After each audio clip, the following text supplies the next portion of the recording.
స్వాగతించనే పాదాలు మోపగానే రాజా వైభోగమే చెంపలే మీటనే నన్ను చూసి ఈ రోజు ఝాన్సీ అక్కది బర్త్డే.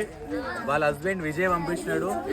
సో వాన పడుతుంది, వేడి వేడిగా పిల్లలకి ఏమైనా ఇయ్యాలని చెప్పేసి మనం అందరం ఫస్ట్ కేక్ కట్ చేద్దాం. కేక్ కట్ చేసిన తర్వాత ఎక్కువ తీసుకుందాం. అందరం నీట్గా వర్షంలో ఎక్కువసేపు ఉండకుండా, ఎక్కువసేపు ఉంటే జనాలు వస్తాయి కాబట్టి జనాలు వచ్చిన వారు మనం పట్టించుకునే ఎవరు దేవుడు లేడు కదా, ఏ రాజకీయ నాయకుడు ఒకటి రాడు కదా. సో మనమే జాగ్రత్త ఉండాలి కదా. సో అందుకే తొందర వేసుకొని తొందరతోనే వెళ్ళిపోదాం. సో మంచిగా విష్ చేద్దాం.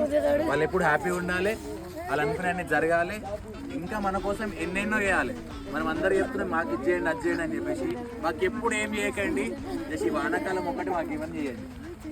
వానాకాలం ఇంపార్టెంట్. చాలా గుడ్సాలు చాలా ఇబ్బంది అవుతుంది, అండ్ ఫుడ్ కొంచెం ఇబ్బంది అవుతుంది.